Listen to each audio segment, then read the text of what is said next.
Now back at Fort Hood and the latest on the shooting spree that left 3 soldiers dead and 16 wounded. This Wednesday, a memorial service will be held here on post.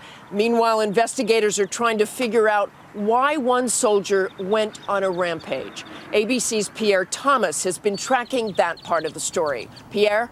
Good morning, Martha. It increasingly appears this deadly shooting spree was done by a soldier with mental health issues who also may have had a simmering resentment toward the Army. A simple argument. That's all it may have taken to ignite a hail of gunfire that left 3 soldiers murdered and 16 others wounded.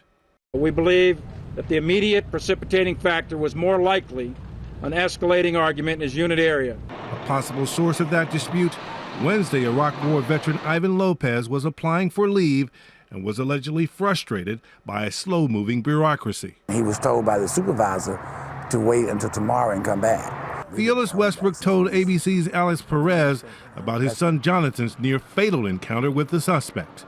Lopez did leave the office, but suddenly reappeared with a gun. Then the shooting began. From what I was told, the very first person that was hit died. And then the gun was turned on my son. And he was hit 4 times. Lopez allegedly went on a shooting spree, opening fire in 2 buildings and from his car while driving on the base. ABC News has learned that the suspect fired dozens of shots before he killed himself. But why would Lopez be so angry about a slow response to a request for time off? His family in Puerto Rico tells ABC News that he had been frustrated that the military only gave him limited time to return home when his mother abruptly died of a heart attack last November. Sources tell ABC News that frustration, combined with lingering mental health issues, was apparently a lethal mix. He was undergoing a variety of treatment and diagnoses for mental health conditions, ranging from depression to anxiety to some sleep disturbance. He was prescribed a number of drugs to address those. The FBI and the military continue to dissect Lopez's life, trying to better understand his state of mind. A frustrated source told me last night a simple disagreement should not spark such a violent outburst. He said it makes no sense. We need to know more. Martha? Thanks, Pierre. So many questions about what caused this. Was it related to any of the experiences overseas in the military? The struggles that soldiers face when returning home is an issue I've been covering for years. After well over a decade of fighting overseas, the once invisible wounds of war are following service members home.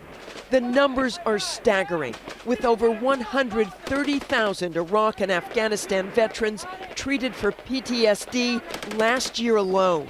But post-traumatic stress rarely leads to violence. Depression, anxiety, PTSD, those are kind of on the mild end of the scale.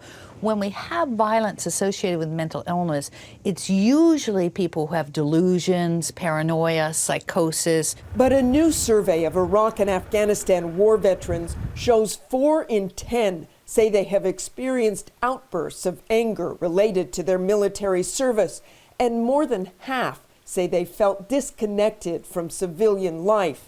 And an epidemic of suicides has the military's top leaders promising help. We can better share information so that the chain of command, as you have said, has the ability to really understand when soldiers are having problems. But even awareness can't prevent tragedy. Back in 2009, ABC News visited this combat stress center in Baghdad, set up to aid soldiers suffering from the strains of war. The great thing is to have a leader bring in a soldier, come in, leadership staff, and come in and ask us how that we can help them take care of their soldiers. But just days later, one of those soldiers turned his weapon on his own comrades, killing 5. This week's shooting at Fort Hood serving as a tragic reminder that even with resources in place, such violent acts can be difficult to prevent. So what should they do? The Army has to take a knee. It has to look within itself and focus intensely on taking care of the people it has and give them the resources they need to truly come home from war.